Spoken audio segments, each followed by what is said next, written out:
C'est incroyable cette shitstorm qu'il y a autour du Z-Event de cette année. Je ne comprends pas. J'ai l'impression qu'il y a des gens qui veulent absolument, genre, faire annuler le Z-Event.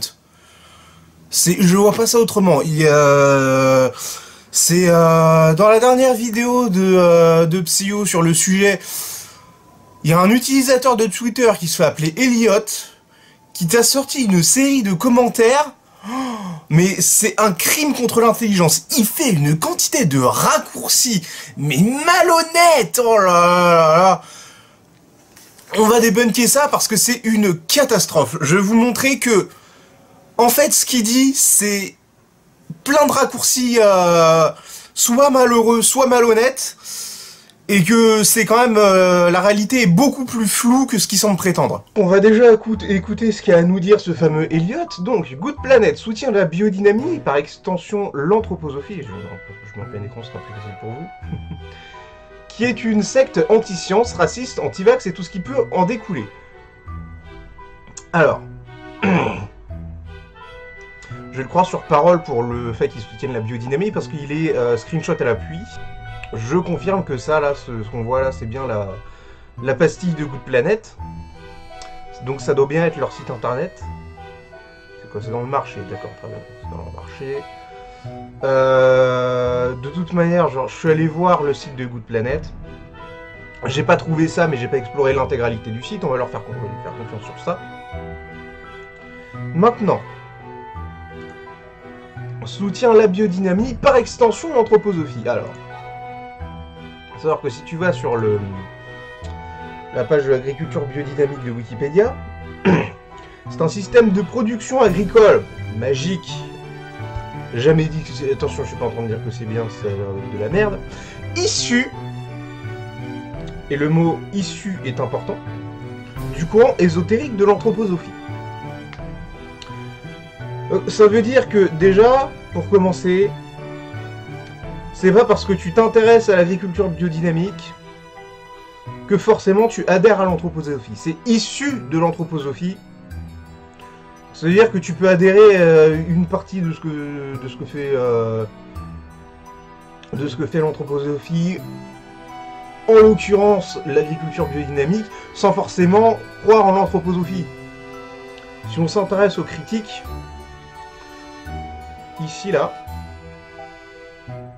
il nous écrit l'emploi de préparation reposant sur des principes ésotériques dont la prise en considération de l'influence supposée des rythmes lunaires et planétaires différencie principalement l'agriculture biodynamique de l'agriculture biologique.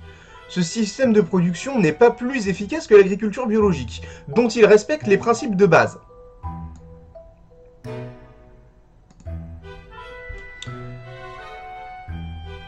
Donc en fait là on a potentiellement la raison qui pousse Good Planet à proposer des trucs issus de biodynamie.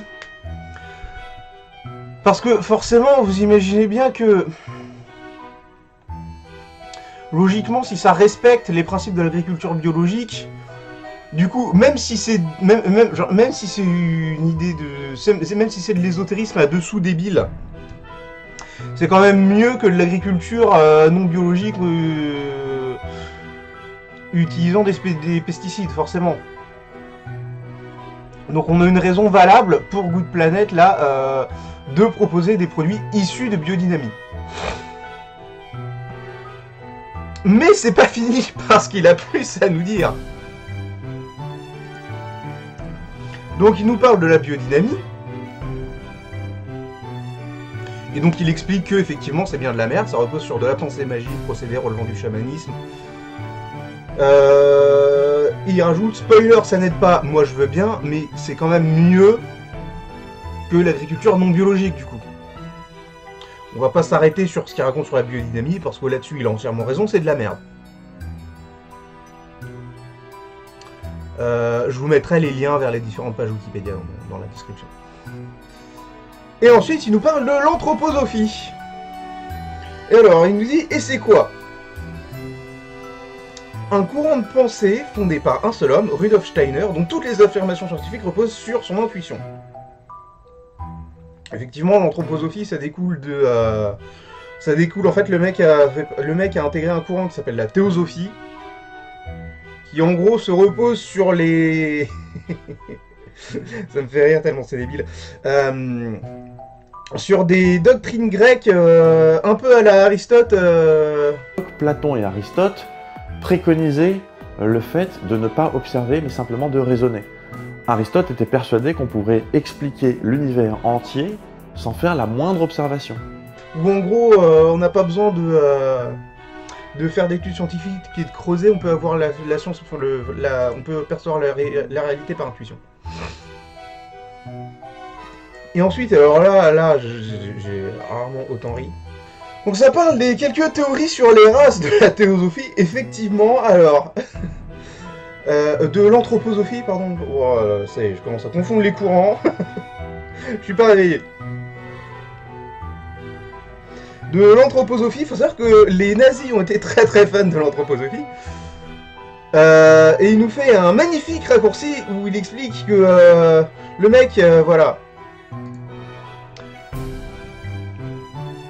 a vécu entre 1861 et 1925 et a fondé l'anthroposophie en Allemagne. Et il a... Alors... Effectivement, il était proche d'un courant qui s'appelle le pan-germanisme, qui est très associé au nazisme. Sauf qu'en fait, le pan-germanisme, c'est... à la base, c'est pas un concept nazi, en fait. C'est écrit ici, voilà, ça date du 19e siècle. Et ben en fait, ça suit un peu... ça suit un peu les grands questionnements d'identité des peuples du 19e siècle. Parce qu'il faut savoir que c'est quand même une période de perturbation politique dans toute l'Europe germanique quand même. Et donc effectivement, il y a beaucoup de questions, dont ce pan-germanisme qui voulait du coup recouper tous les peuples parlant allemand dans un même grand pays. Ils nous disent ça remonte au début des années 1800 à la suite des guerres napoléoniennes. J'avais même pas lu ça, j'ai pas fait mes devoirs, c'est pas bien. Et il ajoute, le nationalisme était une menace sérieuse pour les anciens régimes aristocratiques. Donc c'est-à-dire que c'était plutôt un nationalisme très très de gauche du coup. Genre... Putain, j'ai pas encore sorti ma vidéo. Fichier, j'ai pas encore sorti ma vidéo sur sur la réappropriation politique sur la droite et la gauche et tous les courants entre les deux. Promis, elle sort dans quelques semaines. Vous y verrez plus clair. Et Rudolf Steiner, oui c'est bien. Il a vécu... il a vécu entre 1861 et 1925, il est mort en 1925. Et le mec nous dit, il a fondé l'anthroposophie en Allemagne. Genre comme si c'était lié au nazisme alors. Faut savoir que on va se renseigner directement. Attendez.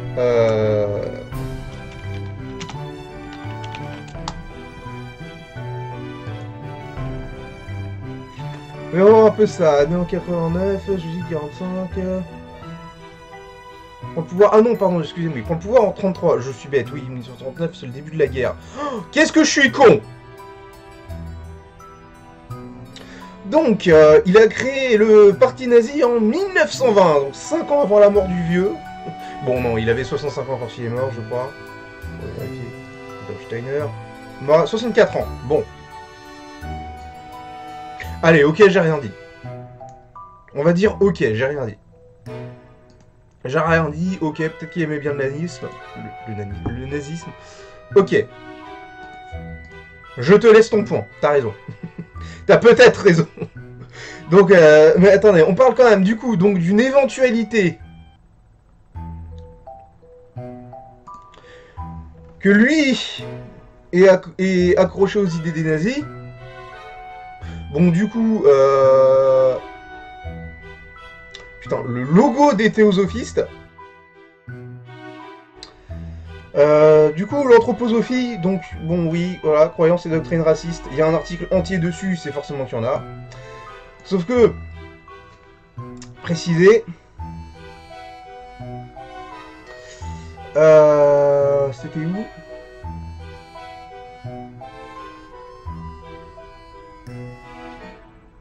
Ah! Ils disent que Schneider lui-même n'a jamais connu le nazisme. Au niveau des dates, c'est pas vrai, mais la biodynamite a trouvé une bonne réception dans le nazisme. Maintenant, bah, ça veut pas dire que... Ça veut pas dire que la biodynamie est nazie. Genre, Adolf Hitler était un écologiste convaincu. Est-ce que ça veut dire que l'écologie, c'est une doctrine nazie? Voilà. Vous voyez pourquoi il faut éviter les raccourcis comme ça? Il faut savoir que les nazis avaient quand même un goût pour l'ésotérisme qui était vraiment très prononcé. Et du coup, j'imagine qu'il y a énormément de courants qui, eux, n'avaient rien demandé à la base, qui se sont retrouvés dedans, et qui pourraient être malencontreusement associés, alors que bah, ça n'a aucun rapport.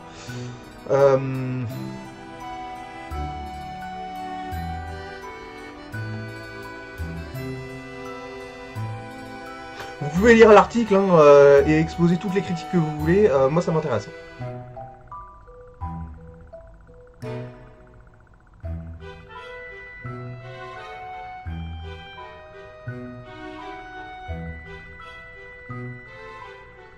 Ah, ça c'est intéressant ça. Le GEMPPI, qu'est-ce que c'est ça? Ah, GEMPPI. Lutte contre les dérives communistes, commises par des sectes, d'accord. Donc l'association de lutte contre les dérives sectaires, j'imagine, un truc comme ça. Vous savez quoi? Je vous mettrai le lien de l'article. Ah bah d'accord. Association de lutte contre les dérives sectaires, bon, très bien. Affirme que l'anthroposophie se base, entre autres, le entre autres est très important ici, je pense. Ou pas, en fait. Donc, entre autres, sur des croyances racistes, et que cela demeure problématique. Elle souligne cependant que ce fait mène rarement à des comportements racistes. Envie de rarement dans les écoles de Steiner. Alors, c'est marrant parce que c'est justement le fondateur. Bon, ok, allez, vas-y, le racisme, ça marche. On va dire oui. Mais si on résume, ça veut dire qu'on a la fondation de Yann Arthus Bertrand qui propose on va dire, une version ésotérique, en gros, de l'agriculture biologique. D'après ce qu'on a vu, surtout, il propose des produits issus de ça, donc en gros, c'est comme des produits issus de l'agriculture biologique, quoi. Et de là, on en déduit que les mecs, forcément, adhèrent à une idéologie sectaire dont vient l'agriculture biodynamique, et que du coup, c'est des racistes nazis. D'accord que le raccourci est quand même assez violent. Je dis pas que c'est totalement impossible et que c'est faux, je dis juste que c'est malhonnête de prétendre ça sans aller vérifier soi-même, quoi. Mais c'est là que ça devient intéressant. Sur la page de Yann Arthus Bertrand, il y a un article écologiste controversé où ils expliquent que le mec est quand même que Yann Arthus Bertrand est quand même vachement controversé, c'est assez incroyable. Rendez-vous compte, voilà. Il a un travail traitant de relations entre l'homme et l'animal. Est-ce que ce serait un zoophile? Et pire, en 1986, c'est lui qui a cédé sa place dans l'hélicoptère qui s'est crashé pour Daniel Balavoine. Donc Yann Arthus Bertrand a tué Balavoine. C'était un complot, il avait fait exprès, il avait saboté l'hélico. Bon, je vais arrêter de raconter de la merde. Sérieusement, donc oui, c'est un... Plus sérieusement, ces positions écologistes sont controversées. Il est dénoncé pour s'allier aux multinationales. Parce qu'effectivement, il agit beaucoup pour les multinationales. Et effectivement, En ça, l'accusation de greenwashing n'est pas usurpée. Cependant, je suis pas sûr que ce soit vraiment une volonté consciente de faire du greenwashing de la part de l'association. Je dirais plutôt que c'est les sociétés qui se servent des honnêtement, je pense que c'est plus les grandes entreprises qui se servent de ce genre d'association pour faire du greenwashing. Mais j'ai aucun doute sur le fait que Arthus Bertrand et son association Good Planet soient de bonne foi. Et d'ailleurs, si tu vas voir leur site, et je vous mettrai le lien dans la description, ils entreprennent des actions qui sont pas dégueulasses. Et du coup, je comprends le choix du coup de cette association pour le Z-Event. Parce qu'il faut pas s'arrêter à juste ce qu'on montre, faut aller, au bout d'un moment, faut aller se renseigner par soi-même et faire la part des choses. Je vous laisserai quand même un lien aussi vers la page de Yann Arthus Bertrand pour que vous puissiez aller voir cet article sur le fait que ce soit un écologiste controversé, qui est assez intéressant. En ce qui me concerne, je pense que Yann Arthus Bertrand, comme beaucoup d'écologistes convaincus, est juste extrêmement naïf. Si c'est pas un peu con. Je peux me tromper, hein, parce que là par contre c'est vraiment doigt mouillé. Mais c'est un ressenti personnel. Après peut-être que j'excuse trop de choses. Je tiens quand même à dire que du coup que je préfère que les gens aillent financer une association comme Good Planet qui, même si c'est fait naïvement et maladroitement, en ce qui concerne le travail avec les grosses entreprises et les multinationales, essaye quand même d'entreprendre des associations, des actions à travers le monde entier. Je vous recommande vraiment d'aller voir leur site internet. Je préfère que les gens soutiennent financièrement ce genre d'associations plutôt que d'aller financer des associations comme Greenpeace qui sont pourries par un dogme idéologique depuis le début de leur existence et qui sont capables d'aller jusqu'à raconter des conneries juste pour faire valoir leur propagande. Quitte à être un handicap au développement de réelles solutions temporaires pour essayer de trouver un moyen de développer de l'énergie plus proprement, comme c'est le cas notamment avec leur grand combat qui est contre le nucléaire. Je tiens quand même à signaler que le nucléaire, bon, c'est une question compliquée. Je vais envoyer ceux qui intéressent vers une vidéo très intéressante à ce sujet. Mais en gros, le nucléaire, même si on ne peut pas, malheureusement pas le développer à l'échelle mondiale, parce qu'on n'aurait probablement pas assez de ressources, ça reste une roue de secours très utile pour essayer de pour se passer d'énergie fossile. Disons que c'est pas une solution miracle, mais c'est une solution temporaire en attendant, si vous voulez. C'est... Bon, vous irez voir les vidéos que je vous mettrai, il en parle bien mieux que moi. Écoutez, c'est tout ce que j'avais à vous dire sur ce sujet. C'était Doudou, je vous laisse là. Au revoir.